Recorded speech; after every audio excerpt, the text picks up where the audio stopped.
नमस्कार, आप देख रहे हैं एनबी न्यूज और मैं हूं आपके साथ पवन पांडे। स्वागत है आपका एनबी न्यूज एक्सप्रेस में। तो खबरों की शुरुआत करते हैं।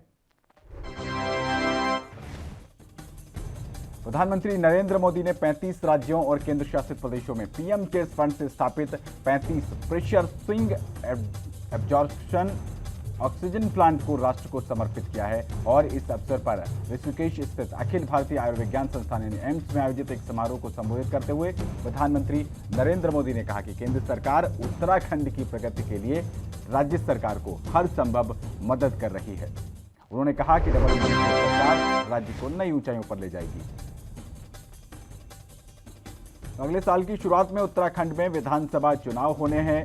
प्रधानमंत्री ने कहा है कि उत्तराखंड का गठन वर्ष 2000 में हुआ था और जल्द ही इसकी स्थापना के 25 साल पूरे होने वाले हैं। उन्होंने कहा कि उत्तराखंड को भविष्य में कहां ले जाना है, इसका निर्णय करने का राज्य की जनता के लिए सही समय है। प्रधानमंत्री ने कहा कि केंद्र और राज्य सरकार के साझा प्रयास प्रदेश की जनता के सपनों को साकार करने का आधार रहे हैं। इस सिलसिले में उन्होंने one rank one pension war memorial की स्थापना और राज्य में ढांचागत विकास सहित केंद्र सरकार द्वारा उठाए गए विभिन्न कदमों का उल्लेख किया। उन्होंने कोरोना महामारी के बावजूद देश के स्वास्थ्य ढांचे को मजबूत करने के लिए किए गए प्रयासों को उल्लेख करते हुए कहा कि कम समय में हुए ये विकास कार्य देश की क्षमता को दर्शाते हैं।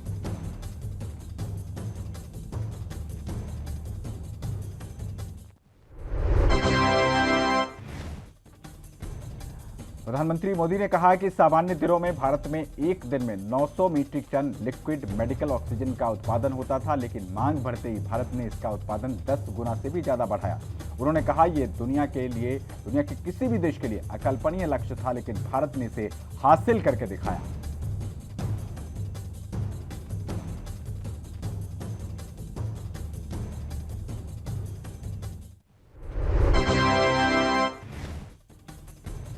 प्रधानमंत्री नरेंद्र मोदी ने कहा कि हर भारतवासी के लिए गर्व की बात है कि अब तक कोरोना टीकों की 93 करोड़ खुराक दी जा चुकी हैं और बहुत जल्द 100 करोड़ के आंकड़े को पार कर लिया जाएगा। उन्होंने कहा कि आज सरकार इस बात का इंतजार नहीं करती कि नागरिक उसके पास अपनी समस्याएं लेकर आएंगे तब कोई कदम उठाएंगे। उन्होंने कहा कि सरकारी माइंडसेट और सिस्टम से इस भ्रांति को हम बाहर निकाल रहे हैं।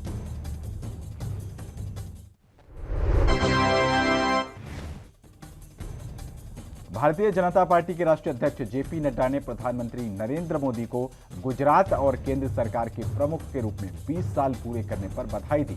नड्डा ने कहा, मैं आज सरकार के मुखिया के रूप में 20 साल पूरे करने पर पीएम नरेंद्र मोदी को हार्दिक बधाई देता हूं। एक प्रधान सेवक के रूप में उन्होंने भारत को एक वैश्विक शक्ति बना दिया है।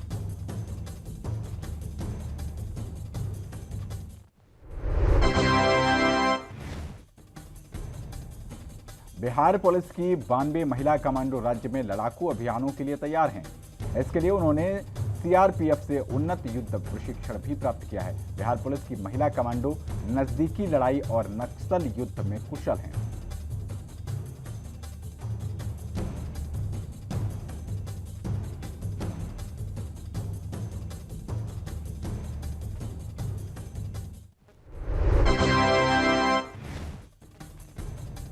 नवरात्रि उत्सव के पहले दिन भक्तों ने प्रसिद्ध माता वैष्णो देवी मंदिर में पूजा अर्चना की। 9 दिवसीय नवरात्रि उत्सव आज से शुरू हो गया है। इस दौरान एक भक्त ने कहा कि मैं नवरात्रि के पहले दिन अपने परिवार के साथ यहां पहुंचने के लिए भाग्यशाली महसूस करता हूं। इस वर्ष इसका महत्व है क्योंकि हमने पिछले 2 वर्षों से कोविड के कारण इसको नहीं मनाया था।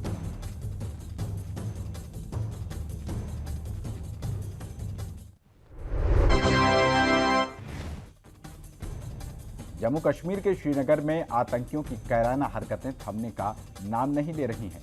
आतंकी अपना आतंक दिखाने के लिए अब आम लोगों को निशाना बना रहे हैं, शिकार बना रहे हैं। पिछले कुछ दिनों से आतंकी आम नागरिकों को टारगेट कर रहे हैं और उनकी हत्याएं कर रहे हैं। गुरुवार को एक बार फिर आतंकियों ने कायराना हरकत करते हुए स्कूल के प्रिंसिपल और टीचर की गोली मारकर हत्या कर दी। पिछले 5 दिन में आतंकी 7 नागरिकों की हत्या कर दी। लखीमपुर खीरी कांड पर आईजी लक्ष्मी सिंह का बड़ा बयान आया है। उन्होंने कहा है कि गृह राज्य मंत्री अजय मिश्रा के बेटे आशीष मिश्रा की तलाश जारी है और उनको गिरफ्तार किया जाएगा। लक्ष्मी सिंह का बयान इस तरफ भी इशारा करता है कि पुलिस को ये जानकारी नहीं है कि आशीष मिश्रा फिलहाल कहां हैं।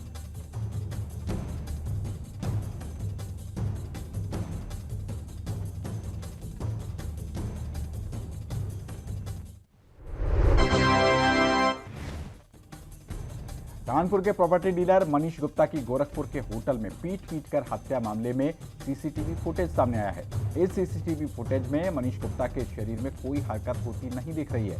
मनीष को होटल के कमरे से जब लॉन्ज में लाया गया तब मौके पर इंस्पेक्टर जगत नारायण सिंह भी मौजूद थे।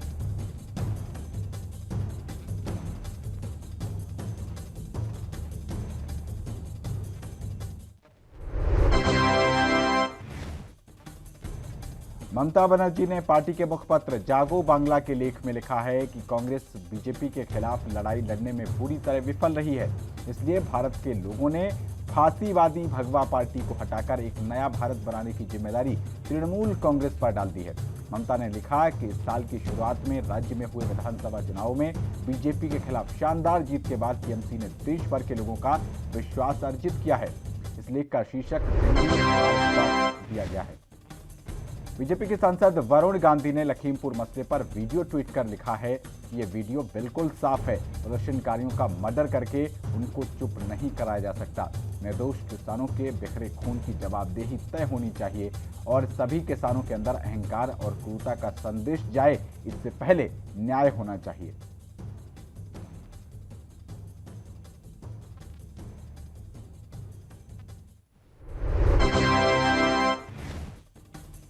पाकिस्तान के हरनई इलाके में आज सुबह भूकंप के भीषण झटके महसूस किए गए। पाकिस्तानी मीडिया के मुताबिक हादसे में कम से कम 20 लोगों की मौत हो गई है। वहीं करीब 150 लोगों के घायल होने की खबर है। इसके अलावा कई मकानों को भी नुकसान पहुंचा है।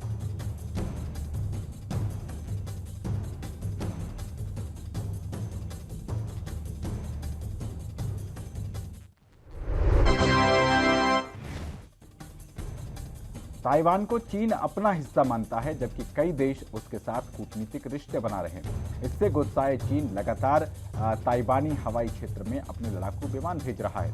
जंगी विमानों के इस प्रदर्शन के बाद बुधवार को फ्रांसीसी सीनेटरों का एक समूह 5 दिन यात्रा पर ताइवान पहुंचा है, जबकि अमेरिका और ब्रिटेन ने दक्षिण चीन सागर में फिलीपीन के पास अपने 3 विमान वाहक पोत तैनात कर दिए हैं। लखीमपुर खीरी की घटना को कांग्रेस के प्रदेश अध्यक्ष अजय कुमार लल्लू ने शर्मसार करने वाला बताया है। उन्होंने कहा कि लखीमपुर मामले में आरोपियों की गिरफ्तारी हो और पीड़ित परिवार को न्याय मिले। अजय कुमार लल्लू ने लखीमपुर घटना की निंदा की और यूपी सरकार पर भी जमकर निशाना साधा।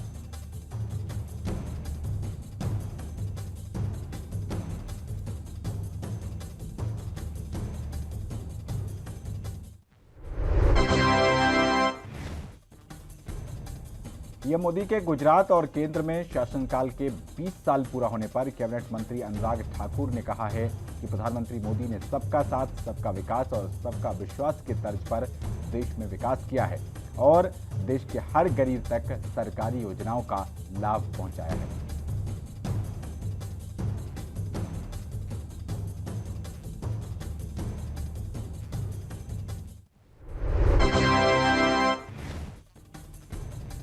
लखीमपुर खीरी मामले में जांच के लिए सरकार द्वारा बनाए गए जांच कमीशन को लेकर दिल्ली के डिप्टी सीएम मनीष सिसोदिया ने अपनी प्रतिक्रिया दी है। उन्होंने कहा कि पीड़ितों को न्याय मिले और दोषियों पर सख्त से सख्त कार्रवाई हो। सिसोदिया ने बीजेपी सरकार को भी आड़े हाथों लिया।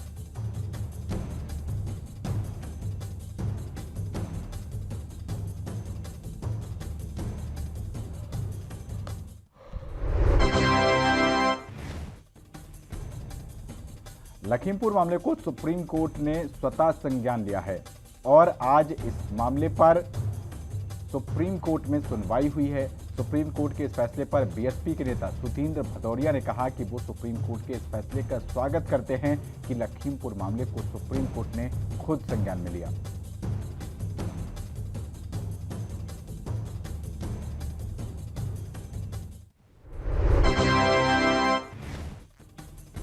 देश भर में शारदीय नवरात्रि की धूम मची हुई है। आज नवरात्रि का पहला दिन है और मां आदिशक्ति की पूजा अर्चना के लिए लोग मंदिरों में पहुंच रहे हैं। सुबह से ही मंदिरों में भक्तों का तांता लगा रहा।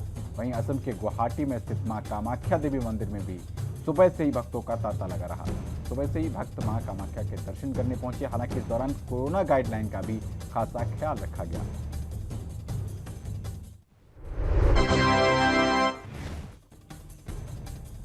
नवरात्रि के पहले दिन महाराष्ट्र के सीएम उद्धव ठाकरे मुंबई के प्रसिद्ध मुंबा देवी मंदिर में मां मुंबा देवी का दर्शन करने पहुंचे। इस दौरान सीएम उद्धव ठाकरे ने मां मुंबा देवी की पूजा अर्चना की और महाराष्ट्र की सुख समृद्धि के लिए मां मुंबा देवी से प्रार्थना की। महाराष्ट्र के सीएम उद्धव ठाकरे भी नवरात्रि के पहले दिन मां मुंबा देवी का आशीर्वाद लेने मुंबा देवी मंदिर पहुंचे और विशेष पूजा अर्चना की। सीएम योगी आदित्यनाथ ने लखनऊ में बीजेपी के बूथ विशेष अभियान में हिस्सा लिया और इस दौरान कार्यकर्ताओं को संबोधित करते हुए उन्होंने कहा कि प्रधानमंत्री मोदी के नेतृत्व में देश विकास के पथ पर आगे बढ़ रहा है। उन्होंने कहा कि पिछले 70 साल में देश का उतना विकास नहीं हुआ जितने पिछले 7 सालों में हुआ है। उन्होंने प्रधानमंत्री मोदी के नेतृत्व में भारत सुरक्षित होने का दावा किया।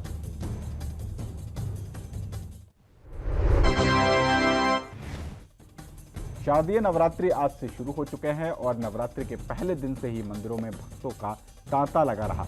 वहीं पंजाब के अमृतसर में बाधा हनुमान मंदिर में भी भक्तों नवरात्रि की धूम देखने को मिली और बाधा हनुमान मंदिर में नवरात्रि के अवसर पर प्रसिद्ध लंगूर मेला भी शुरू हो गया है।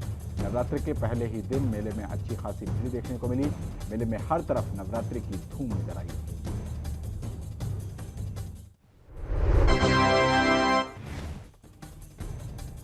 यूपी सरकार की तरफ से अनुमति मिलने के बाद समाजवादी पार्टी के प्रमुख अखिलेश यादव लखीमपुर पीड़ित परिवार से मिलने के लिए पहुंचे और इस दौरे से पहले सपा प्रमुख अखिलेश यादव ने कहा कि उत्तर प्रदेश में लॉ एंड ऑर्डर खत्म हो चुका है। उन्होंने कहा कि वो बस इतना चाहते हैं कि लखीमपुर खीरी मामले में जो आरोपी हैं उन्हें गिरफ्तार किया जाए और आरोपियों को सजा मिले।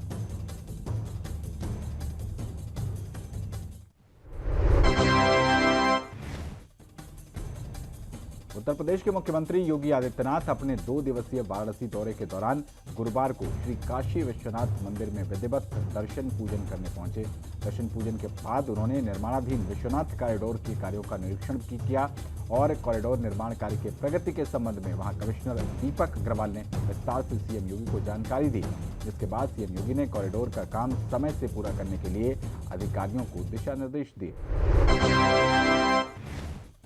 हरियाणा कांग्रेस के विधायकों ने स्पीकर ज्ञानचंद गुप्ता को पत्र लिखकर शिकायत दी है कि उन्हें विधानसभा में उनके हिस्से का बोलने का समय नहीं दिया जाता है, जिस पर स्पीकर ज्ञानचंद गुप्ता ने बयान जारी करते हुए कहा है कि सभी विधायकों को नियम संगत समय दिया जाता है। कांग्रेस विधायकों का समय उनके नेता प्रतिपक्ष ज्यादा बोलकर खत्म कर देते हैं।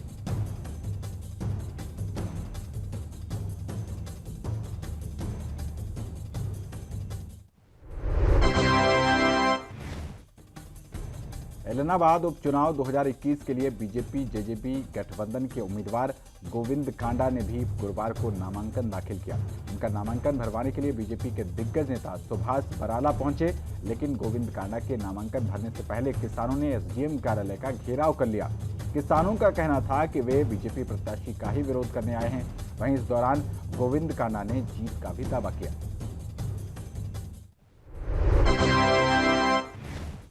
किसान नेता विकल्प आचार भी इलाहाबाद में नामांकन भरने पहुंचे, जहां किसान संगठनों के प्रतिनिधियों ने उनके खिलाफ नारेबाजी की। हरियाणा संयुक्त किसान मोर्चा के पदाधिकारियों ने विकल्प आचार को इलाहाबाद चुनाव में उतारने का ऐलान किया है। हालांकि संयुक्त किसान मोर्चा से जुड़े योगेंद्र यादव ने कालावाली में बुधवार को कहा था कि विकल्प आचार को मोर्चे से निकाला हुआ है।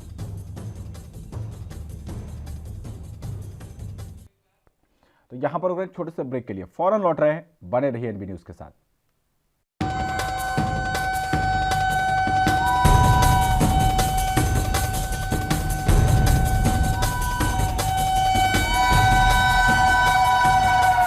तो ब्रेक के बाद आपका एक बार फिर से स्वागत है एनबी न्यूज एक्सप्रेस में। अगली खबर का रुख करते हैं।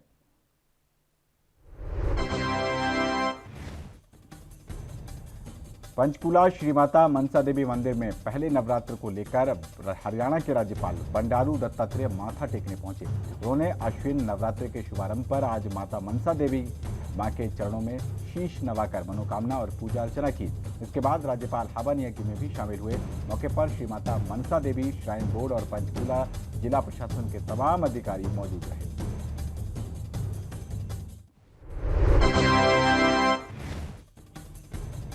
महाराजा अग्रसेन जयंती पर अवकाश के दिन भी हरियाणा के गृह मंत्री अनिल विज एक्शन मोड में दिखे।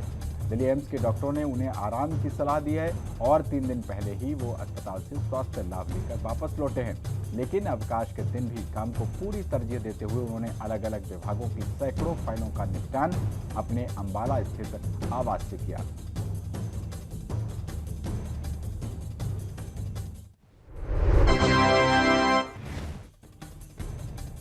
हरियाणा के गृह मंत्री अनिल विज ने अलग अलग विभागों के अधिकारियों के साथ बैठक भी की और गृह मंत्री अनिल विज ने कहा कि मेरी वजह से कोई भी फाइल और काम पेंडिंग नहीं रहना चाहिए, इसलिए अवकाश के दिन इनका निपटान किया जा रहा है। गृह मंत्री विज ने गुरुवार को अपने अधीन आने वाले गृह मंत्रालय के अलावा शहरी स्थानीय निकाय विभाग, स्वास्थ्य विभाग, तकनीकी शिक्षा के अलावा साइंस एंड टेक्नोलॉजी विभाग का निपटान किया। महाराष्ट्र के उप मुख्यमंत्री और राष्ट्रवादी कांग्रेस पार्टी के नेता अजित पवार और उनकी 3 बहनों के घरों और कंपनियों पर इनकम टैक्स डिपार्टमेंट ने रेड की है। एनसीपी नेता अजित पवार ने खुद ये जानकारी दी है। उन्होंने कहा कि उनके और उनकी बहनों की घर पर आयकर विभाग ने छापेमारी क्यों की उन्हें नहीं मालूम, लेकिन उन्होंने कहा कि आईटी की ये रेड राजनीति से प्रेरित है, वे लोग घटिया राजनीति कर रहे हैं। अजित पवार ने कहा कि मुझे बहुत बुरा लग रहा है। आयकर विभाग ने अजित पवार की 3 बहनों के पुणे और कोल्हापुर स्थित आवास और कंपनियों पर भी छापेमारी की। आईटी डिपार्टमेंट ने Jarandeshwar sugar mills, Daund sugar mills, Pushpadanteshwar sugar mills, Ambalika sugar mills पर छापेमारी की। अजित पवार ने कहा कि उनके ठिकानों पर आयकर विभाग ने रेड मारी है, ये उनका अधिकार है, लेकिन उनकी बहन के यहाँ रेड क्यों मारी गई। प्रधानमंत्री नरेंद्र मोदी ने आज पहली नवरात्रि के दिन देवभूमि उत्तराखंड के साथ ही देश को 35 ऑक्सीजन प्लांट की सौगात दी, जिस पर मुख्यमंत्री पुष्कर धामी ने प्रधानमंत्री मोदी का उत्तराखंड को दी गई सौगातों के लिए शुक्रिया अदा किया। उन्होंने कहा कि उत्तराखंड जैसे भौगोलिक कठिनाइयों से घिरे राज्य में भी कोरोना महामारी के समय माननीय प्रधानमंत्री मोदी जी ने व्यक्तिगत रूप से राज्य की चिंता की और साधन संसाधन की कोई कमी नहीं होने दी।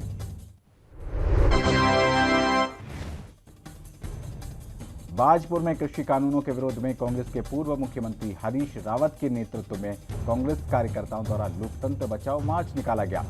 इस दौरान हरीश रावत ने बीजेपी सरकार पर कानून और दबंगई से किसानों को दबाने का आरोप लगाया। बता दें कि उत्तर प्रदेश के लखीमपुर खीरी में किसानों की हुई मौत के बाद कांग्रेस लगातार आरोपियों की गिरफ्तारी को लेकर आवाज बुलंद कर रही है।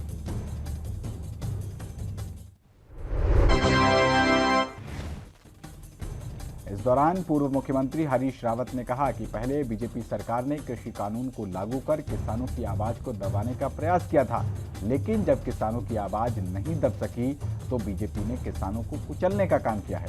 साथ ही उन्होंने कहा कि कांग्रेस का लोकतंत्र बचाओ मार्च बाजपुर से शुरू होकर लखीमपुर खीरी पहुंचेगा। साथ ही हरीश रावत ने केंद्रीय राज्य मंत्री अजय मिश्रा को भी बर्खास्त करने की मांग की।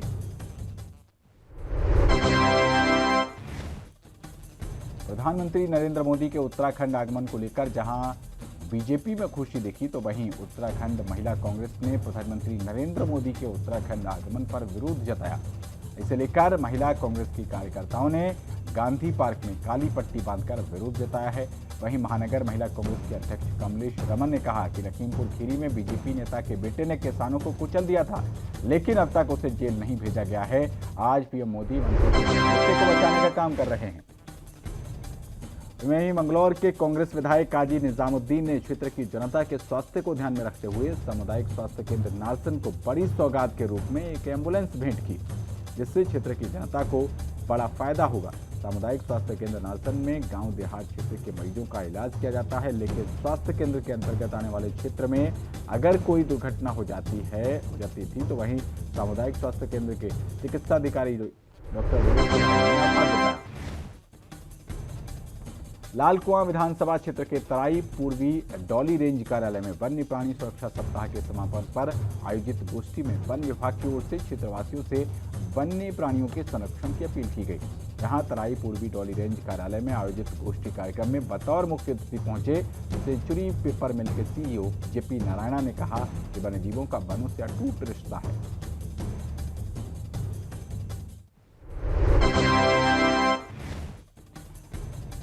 कांग्रेस के प्रदेश कार्यकारी अध्यक्ष रंजीत रावत को पुलिस ने हिरासत में ले लिया। रंजीत रावत को उत्तर प्रदेश के लखीमपुर खीरी जाने से रोकने के लिए सितारगंज पुलिस ने उन्हें हिरासत में लिया। आपको बता दें कि रंजीत रावत अपने कार्यकर्ताओं के साथ लखीमपुर खीरी में मारे गए किसानों के परिजनों से मिलने जा रहे थे।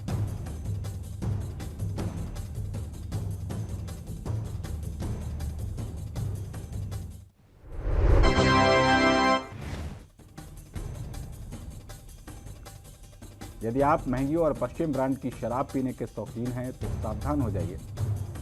हो सकता है जिस शराब को आप महंगी और बड़े ब्रांड की समझकर पी रहे हैं वो नकली भी हो सकती है। गाजियाबाद आबकारी विभाग की संयुक्त टीमों ने यहां की पोस्ट कॉलोनी लोहिया नगर में छापा मारकर इस तरह का खेल करने वाले 3 शराब तस्करों को गिरफ्तार किया है।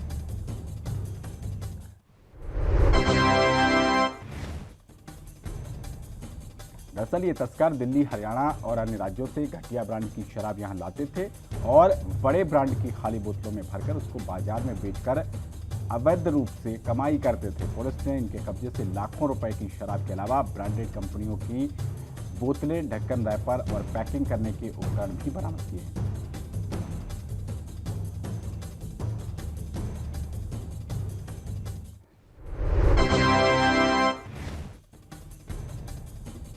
अलीगढ़ में गुरुवार को राष्ट्रीय लोकदल के प्रमुख जयंत चौधरी खैर विधानसभा क्षेत्र में पहुंचे और जयंत चौधरी आशीर्वाद पदयात्रा में शामिल हुए। इस मौके पर उन्होंने कहा कि लखीमपुर की घटना बहुत ही दर्दनाक है और एक आतंकवादी हमले से कम नहीं है। उन्होंने कहा कि मेरी मांग है कि तुरंत गिरफ्तारी हो और इससे भी कड़ी से कड़ी जो धाराएं लग सकती हैं और जो आतंकवादियों के लिए कानून बने हैं उसके तहत कार्रवाई हो। जयंत चौधरी ने कहा कि वो योगी जी जो बार बार कहते हैं कि बुलडोजर चला दिया जाएगा, जब उनके खुद पार्टी के मंत्री दोषी हैं तो क्या उनके घर पर भी बुलडोजर सरकार चलवाएगी। वहीं आतंकवादी बोलने पर विवरण देते हुए उन्होंने कहा कि विदेश में जब गाड़ी के प्रयोग से निहत्थे नागरिकों पर वार होता है तो उसे आतंकवादी घटना कहते हैं। लखीमपुर खीरी की घटना में मंत्री को बर्खास्त करना चाहिए और उनके बेटे को तत्काल गिरफ्तार करना चाहिए। कोरोना काल में ऑक्सीजन की कमी से हुई मौतों को लेकर केंद्र सरकार ठोस कदम उठाते हुए अब हर जिला अस्पताल में ऑक्सीजन प्लांट लगाने का काम कर रही है, जो अब धरातल पर दिखाई देने लगा है। इसी क्रम में गोरखपुर जिले में ऑक्सीजन प्लांट का वीडियो कॉन्फ्रेंसिंग के माध्यम से देश के प्रधानमंत्री नरेंद्र मोदी ने फीता काट के इनॉग्रेशन किया।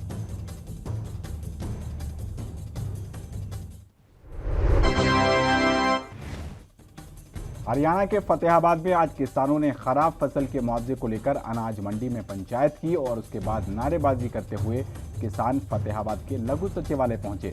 यहां पर किसान नेताओं के द्वारा किसानों को संबोधित भी किया गया। किसानों का कहना था कि उनकी भी बेमौसमी बारिश के कारण फसल खराब हो चुकी है और इसका मुआवजा तुरंत दिया जाए।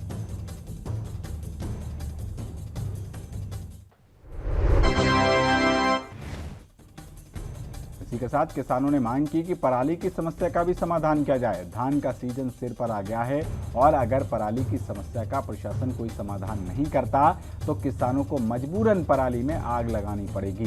वहीं किसानों ने कहा कि वो प्रशासन को 7 दिन का समय देते हैं। अगर 7 दिन में पानी की समस्या का समाधान नहीं हुआ तो वो पराली में आग लगाने को मजबूर होंगे।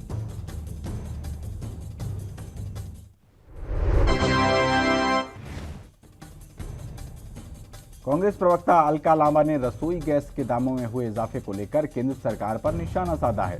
उन्होंने कहा कि नवरात्रि के पहले दिन रसोई गैस के दामों में इजाफा हुआ। आर्थिक मंदी, बेरोजगारी और महंगाई सबसे आम आदमी त्रस्त है, लेकिन 9 दिनों की इस पूजा अर्चना के दिनों में भी सरकार को दर्द का एहसास नहीं है। मीडिया से रूबरू होते हुए उन्होंने कहा कि 24 सितंबर 2021 से अब तक 9 बार पेट्रोल डीजल के दाम बढ़े।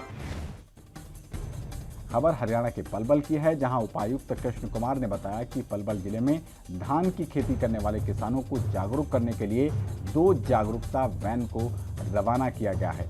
ये वैन गांव-गांव जाकर किसानों को फसल अवशेष न जलाने के प्रति जागरूक करेंगी। उपायुक्त ने बताया कि पलवल जिले के 2 गांव रेड जोन में हैं, जबकि 16 गांव येलो जोन में हैं।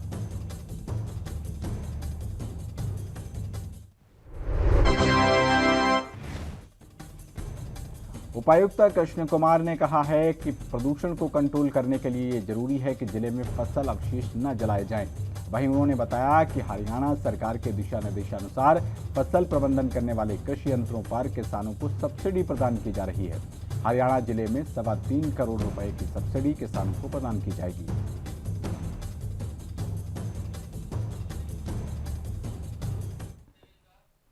इस बुलेटिन में फिलहाल इतना ही। देश और दुनिया की बाकी खबरों के लिए बने रहिए एनबी न्यूज के साथ। नमस्कार।